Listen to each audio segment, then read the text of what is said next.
ورحمة الله وبركاته.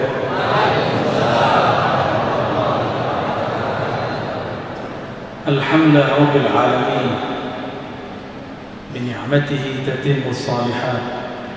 أشهد أن لا إله إلا الله وأشهد أن محمدا عبده ورسوله. اللهم صل على سيد الأرواح سيد الوجود سيد القومين سيد الأنبياء والمرسلين نبينا محمد وعلى آله والمهدي خليفته وسلم. الصلاة والسلام عليك يا سيدنا يا رسول الله. Salam atas engkau wahai baginda ya Rasulullah. Jazallahu anka ya Sayyidina ya Rasulullah.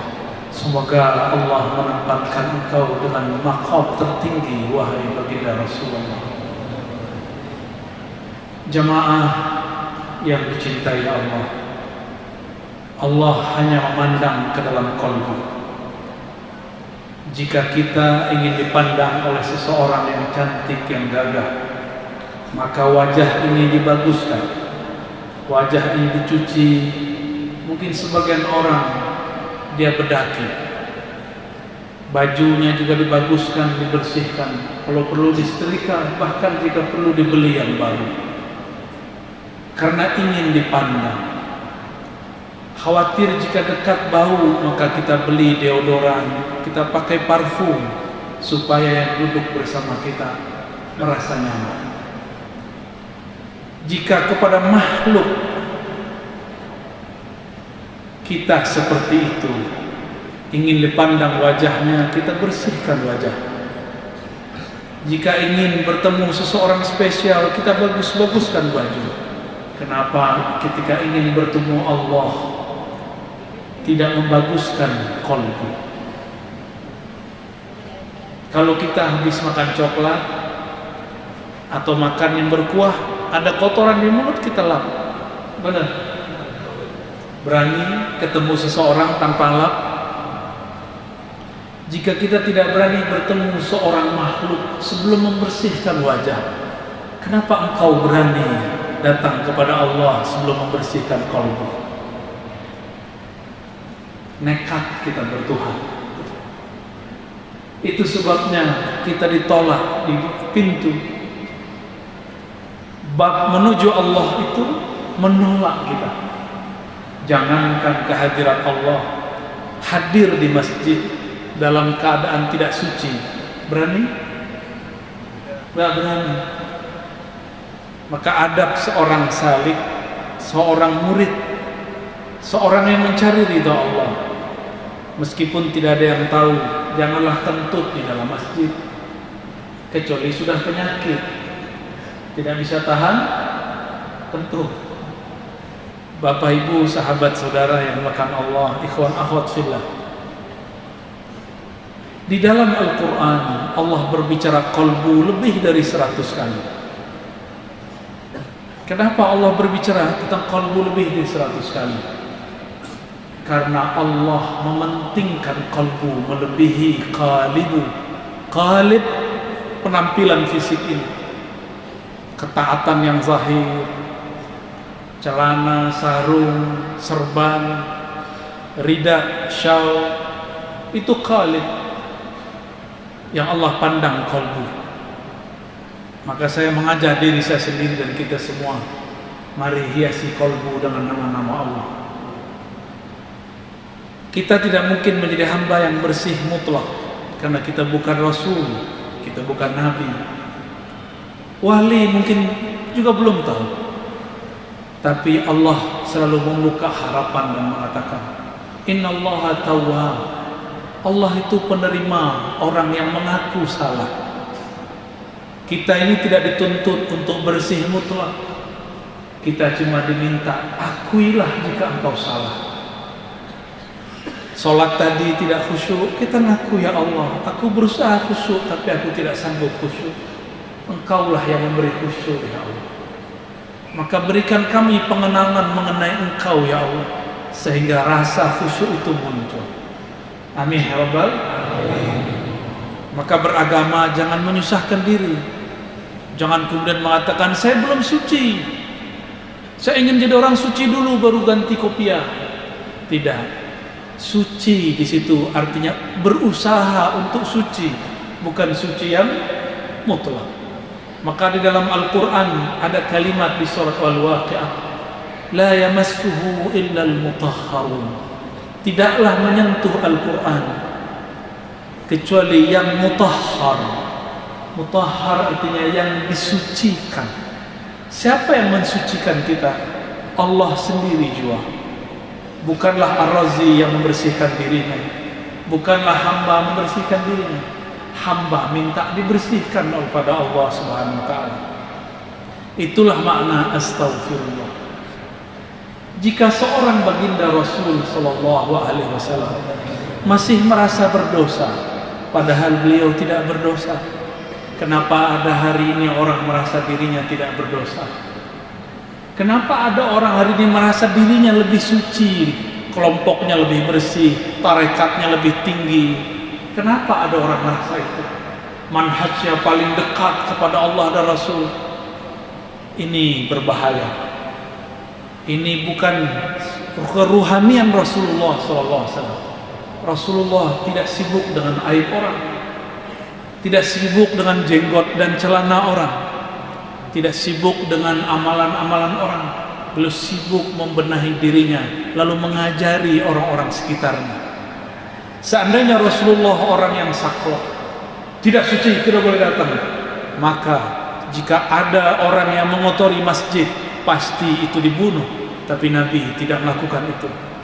Hadis yang sering saya sampaikan, baginda Rasulullah SAW didatangi Arab Badui, tidak ada adabnya sama sekali.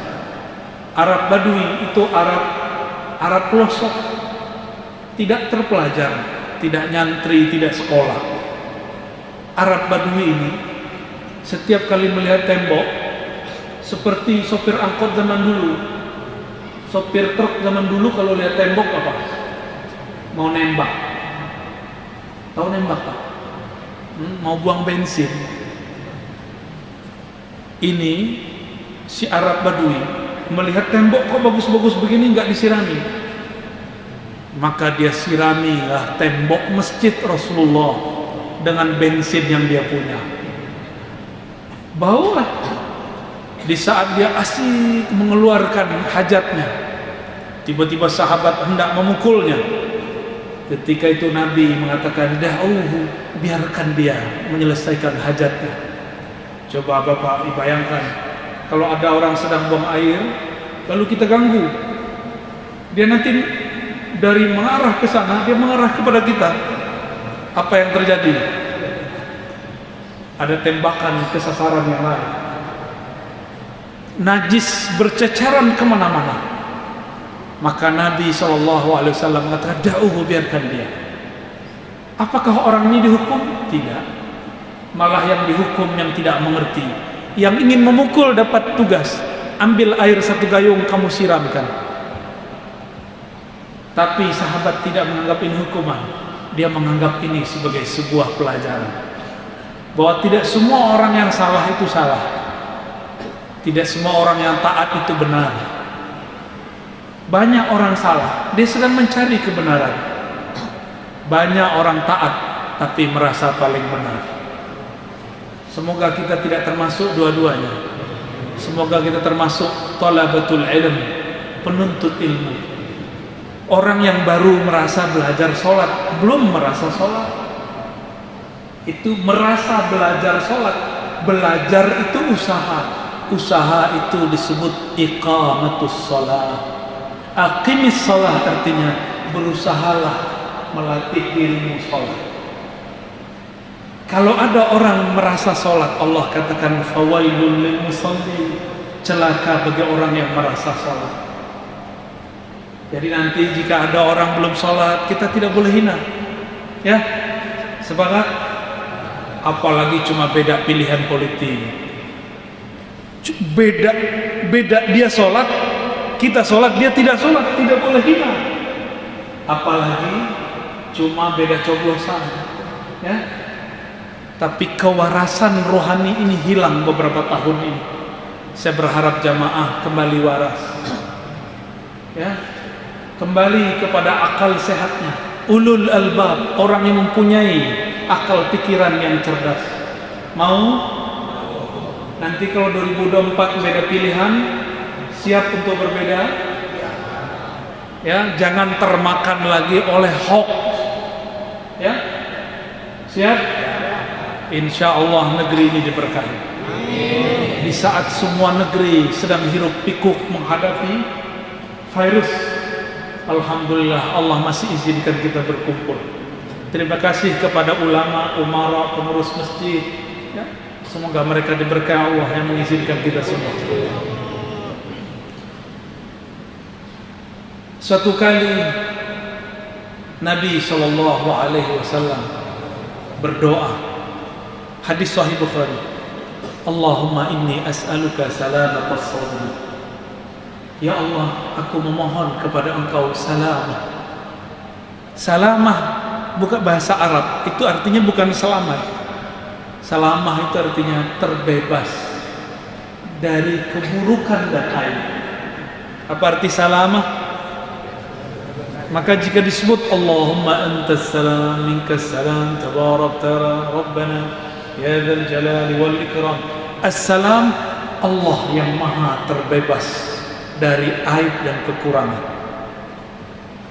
Nabi mengatakan Allahumma inni as'aluka salamatas sadr. Ya Allah, aku minta selamat di dalam dadaku. Apa itu? Ini Nabi yang minta. Jika Nabi meminta dadanya selamat, terbebas dari aib, terbebas dari keburukan-keburukan, maka kita lebih wajib membacanya. Meskipun secara ilmu hadis, ilmu fikih, dalam ilmu fikih dianjurkan, disunnatkan, tapi secara ilmu hakikat, berdoa seperti ini wajib. Ya, berdoa meminta supaya Allah selamatkan isi dada. Sadar bahasa Arab, sadar. Apa arti sadar bahasa Indonesia? Orang sadar. Tapi bahasa Indonesia sadar itu lawan daripada tidur atau mabuk, atau lawan daripada orang yang sudah lewat dari maksiat. Oh, dia sudah sadar. Tapi sadar dalam bahasa Arab, sadara, yasduru sadran, suduran, fahuwa sadirun wa dhaka masdurun. Sadara, bersumber. Sumber, di mana sumbernya? Di kolbu. Maka doa ini, ya Allah, aku memohon selamat di dalam sadarku, selamat di dalam kolbuku. Bacalah doa ini setiap selesai sholat, ya. Insya Allah sebelum wafat Allah angkat jadi walinya, kekasihnya. Amin ya Rabbal. Karena cara jadi kekasih Allah gampang-gampang susah, gampang-gampang susah. Hatta kepada anjing tidak boleh benci. Suatu kali ada seorang perempuan pelacur. Ini pelacur, Pak. Mungkin ini profesi yang kita anggap paling hina, tapi ternyata pelacur ini, meskipun dirinya dia lacurkan, di kolbunya masih ada rahmat Allah. Dia melihat anjing kehausan, dia ambilkan air, dia suapkan kepada anjing itu. Kita katanya orang yang sujud 5 kali sehari, melihat anjing ditabrak. Di mana rahmat Allah di kolbumu? Di mana rahmat Allah di kolbumu? Karena wali Allah itu adalah hamba yang di kolbunya ada rahmatullah. Di kolbunya ada rahmat Allah. Apa arti rahmat? Kasih sayang. Hatta kepada semut kita kasih, pohon-pohon kita kasih. Maka orang-orang yang merusak ekosistem alam semesta, mereka adalah musuh-musuh Allah. Mereka harus membayar. Yang sudah merusak ekosistem alam, bayar dengan menanam kembali.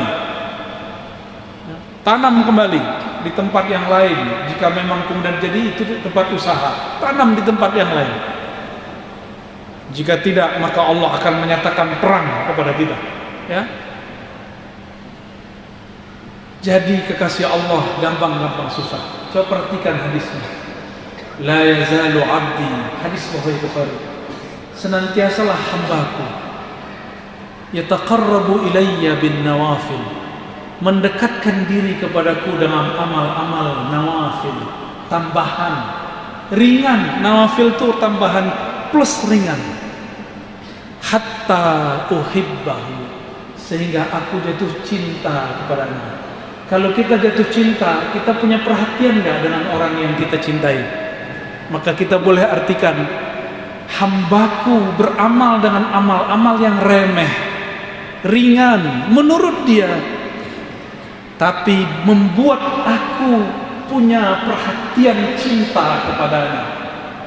Hatta uhibbahu, sehingga aku punya perhatian cinta kepadanya. Jika aku sudah cinta, aku ganti perangkat di dalam dirinya. Yang memandang bukan lagi matanya, yang mendengar bukan lagi telinganya, yang berkalam bukan lagi lisannya, yang berzikir bukan lagi kalbunya. Allah mengatakan, kuntu, akulah yang berkalam saat dia berkalam, akulah yang mendengar saat dia mendengar, akulah yang memandang saat dia memandang. Jangan bayangkan Allah itu galak. Allah itu asik, Pak. Rasulullah asik gak orangnya? Rasulullah itu asik. Cuma sahabat yang sungkan. Rasulullah itu mudah senyum, nggak tegang, Pak. Begini terus. Allah apa? Bid'ah, haram. Enggak begitu. Rasulullah itu penyayang Rasul. Apa kata beliau? Aku kepada kalian seperti ayah kepada anak-anak. Ayah kepada anak-anak ada masanya ngajar, ada masanya bermain-main, ada masanya berkasih sayang. Akrab Rasulullah SAW dengan para sahabat. Jangankan kepada para sahabat, bahkan Rasulullah akrab dengan binatang-binatang yang kita remehkan. Suatu kali beliau sedang jalan-jalan di suatu kampung. Tiba-tiba ada seekor onta datang, tersungkur sujud depan Nabi, menangis. Rasulullah bisa berbicara dengan semua bahasa. Maka Nabi faham apa yang dia kalamkan. Ternyata si onta curhat, wahai Rasulullah, tolong aku wahai Rasulullah. Aku dipaksa tuanku, makan sedikit kerja banyak. Onta, Pak, onta, ya. Cuma sayang, onta curhatnya cuma masalah kerja, onta curhatnya cuma masalah beban, onta curhatnya masalah makan. Maka hamba-hamba yang sudah berubah jadi hewan, dia curhat cuma masalah dompet, perut, dompet, perut, dompet, perut. Itu yang dia curhatkan kepada Allah. Dia bukan lagi hamba yang punya rohani hidup. Dia sudah menjadi karakter yang lain, bukan lagi karakter seorang manusia. Jadi kalau curhat kepada Allah, jangan curhat masalah dunia. Apa beda ente dengan onta? Allah sebelum kita dicipta sudah tahu masalah kita. Sudah atau belum? Terus untuk apa kita kasih tahu kepada Allah? Kalau doa minta keteguhan, bukan minta macam-macam. Ya Allah, berikan Al-Fat, As-Samad, lam yalid wa lam yulad. Al-Fat itu dengan ahad sama, ya. Jangan itu, kalau minta itu jangan itu. Ya Allah, buat suami saya sayang. Itu biasa. Ya Allah, banyakkan bini.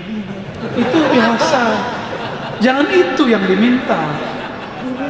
Yang diminta bukan itu. Ya Allah, banyakkan rumah. Jangan.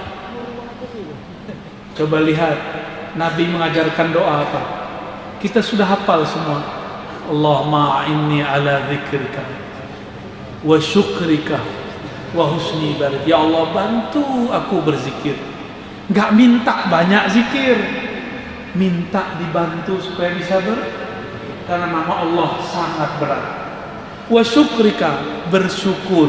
Nggak minta fulus, tapi kalau fulus sudah punya, bersyukur kan? Kalau harinya banyak, bersyukur nanti. Anak-anak, dulu saya sendiri, anak saya banyak. Nabi Adam itu senang melihat umatnya sekarang banyak yang sholat. Kata baginda Rasul SAW, inni mukatsirun bikumul umam. Aku berbangga dengan umat yang lain karena umatku banyak. Jadi kita yang muwahhidin ini, yang cuma atu ini kurang membanggakan Rasul. Kayaknya ada yang nggak sepakat. Mohon maaf, itu canda aja ya. Kembali ke bagian tadi. Nabi tidak mengajarkan minta barang. Nabi mengajarkan tujuan. Tujuan kalau punya harta supaya apa? Supaya bisa beramal soleh, bersyukur.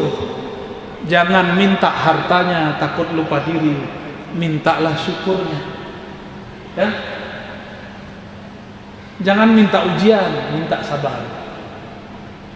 Jangan minta perang, minta semangat jihad.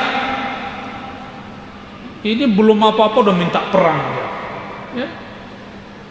Sabar dong. Ada babnya. Ini ulama kita, guru-guru kita, kalau dia takut kepada Allah, dia tidak takut jihad. Tapi jihad itu ada tempat dan waktunya. Jangan bom saudara sendiri. Jangan hancurkan negeri sendiri. Itu namanya bukan jihad, namanya jahat. Ya, saya mengimbau kepada orang yang punya semangat jihad. Semangat aneh lebih besar daripada ente. Tapi itu saya paham. Saya kumpulkan. Nanti kita ledakkan di saatnya. Di saat ada orang menyerang agama ini, di saat orang ingin mengganggu negara ini, baru kita keluarkan. Saya tahan-tahan, Pak. Marah kita asah dengan nama Allah. Kita asah dengan rindu kepada Rasulullah. Apa amalan paling mulia? Nabi mengatakan, mengingat Allah sebanyak-banyaknya. Baik engkau lagi sholat, lagi zikir, lagi sedekah, hatta jihad. Ternyata orang berjihad kalau nggak zikir, jihadnya kurang sempurna. Makanya banyak orang jihad niatnya tidak benar, mau menikahi 72 bidadari, ya salam. Sedikit itu bro, ya, menikahi 72 bidadari itu sedikit. Ente kalau masuk surga 1000 aja sedikit. Terlalu rendah masuk surga, cuma urusan bainal fakhidain, antara dua paha. Itu terlalu hina ente masuk surga begitu. Mending datang ke lokalisasi aja. Jihad bukan itu.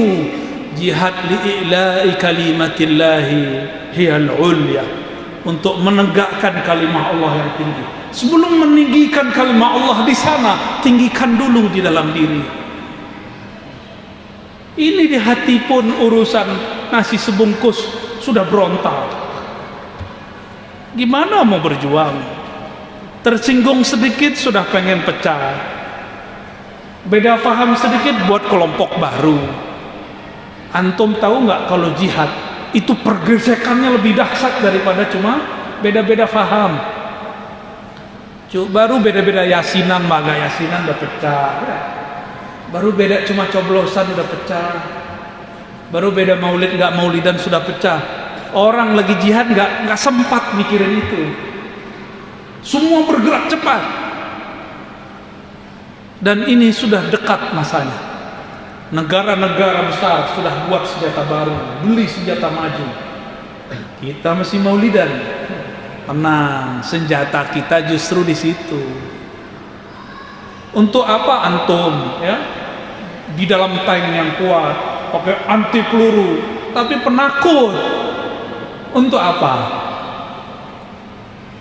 Takut kita hanya kepada Allah Subhanahu wa ta'ala, ya. Tapi berani nggak boleh juga berlebihan. Maka Imam Al-Hakim At-Tirmizi mengajarkan ada cinta, ada takut. Cinta membuat orang berani. Benar nggak? Kalau cinta berani nembak sendiri. Khasyah, takut kepada Allah, membuat orang kemudian tidak berani bergerak. Dua ini harus ada di qalbi. Sahabat-sahabatku yang dimuliakan Allah, maka PR kita ke depan adalah mempelajari ilmu qalbu. Kalau sudah masuk ke dalam qalbu, dia tidak akan pernah keluar lagi. Dia akan terus. Qalbu itu di dalam lapisannya ada namanya fuad. Fuad ini bertanggung jawab di hadapan Allah nanti. Ya, sesungguhnya sam'a wal basara, pendengaran, penglihatan, wal fuada, dan fuad, semuanya itu dimintai pertanggungjawaban. Sekedar qalbu belum bertanggung jawab, tapi kalau sudah jadi fuad, sudah jadi keputusan di hati, maka dia dipertanggungjawabkan. Ya? Apa beda qalbu dengan fuad? Di qalbu banyak lintasan, banyak was-was. Tapi kalau fuad, pendirian kita. Ini dihisab, hati-hati. Ya? Itu dihisab. Sahabat-sahabat yang dimuliakan Allah, Nabi SAW, beliau mengatakan, ketika ada seseorang di antara sahabat tidak terkenal, tapi dia punya wiridnya salamatus sadar, membersihkan isi qalbi. Apa kata beliau? Akan duduk di tempat ini ahlul jannah. Jadi ahlul jannah, ahli surga, gak perlu bunuh orang. Mau jadi ahli surga, bersihkan dulu di sini. Di tempat yang lain ada sahabat ternyata belum terbukti setia. Seorang jawara, pendekar sakti, satu bisa lawan 5 orang sekaligus. Saktinya bukan main, bisa mengalahkan banyak orang. Tapi ketika malam hari dia berjuang, sahabat mengatakan, ya Rasulullah, itu ahli surga. Kata Nabi, tidak. Huwa ahlun nar, finnar. Dia masuk neraka. Sahabat kemudian ada yang memata-matai terus. Wahai Rasulullah, sudah banyak orang kafir dibunuh olehnya. La, finnar. Dia masuk neraka. Ternyata malam hari musuh kalah. Dia terjatuh karena kakinya luka, badannya tertusuk, tapi tidak mati. Sakit tidak tertahankan. Akhirnya diambil belatinya, dia tusukkan ke jantungnya. Mati su'ul khatimah. Ternyata orang ini qalbunya tidak selamat. Maka nanti dalam berjuang, kalau qalbu belum selamat, siap-siap nanti ini terjadi kembali. Susah dikit bubar, tersinggung dikit bubar. Emang berjuang enak, ya? Emang antum kira bikin pesantren buat harokah pergerakan mudah? Gak mudah. Ada gesek-gesekan. Ya. Maklum kita manusia. Ini masa sudah dekat. Sudah siap belum? Belum. Sudah siapkan kolbunya. Niat kepada Allah, ya Allah, yang membolak balik kolbu. Ya muqallibal, coba baca doanya. Ya muqallibal qulub, wahai yang bolak balik hati kami, tsabbit qulubana ala dinika wa ta'atik. Tetapkan hati kami dalam din engkau, agama engkau, akhlak yang taat kepada engkau. Itu kita minta. Sampai mati kita minta. Ya. Coba diulang. Ya muqallibal qulub, tsabbit qulubana ala dinika wa ta'atik. Para sahabat meriwayatkan Rasulullah sering bersumpah dengan menyebut wa muqallibil qulub, wa muqallibal qulub. wa muqallibil qulub, wawnya, demi yang membolak-balik hati. Beliau sendiri pun mengalami goncangan-goncangan, apalagi kita. Tanya kepada pengurus masjid, ada pergesekan. Pengurus taklim, ada pergesekan. Benar, orang bangun pesantren, ustadz sama ustadz, guru sama guru. Dunia begini, kalau nggak begini nggak dunia, sorga. Seseorang datang kepada Sufyan Ats-Tsauri, bukan terbalik, Sufyan Ats-Tsauri datang ke gurunya. Kata Sufyan, wahai tuan guru, di mana ada tetangga, ada tempat tinggal yang nggak ada orang rese, nggak ada pergesekan. Dibawa oleh gurunya sini, dibawa ke pemakaman. Kau pindah rumah ke situ. Ya, baik. Maka bapak saudara yang bukan Allah, mari persiapkan kolbu, mendekat kepada yang mendekat, yang membolak-balik kolbu. Biarlah kolbu ini begini, dia berubah terus, nggak mungkin dia tenang. Dia berubah terus, kadang soleh, kadang tidak soleh, kadang kotor, kadang bersih. Itulah kolbu.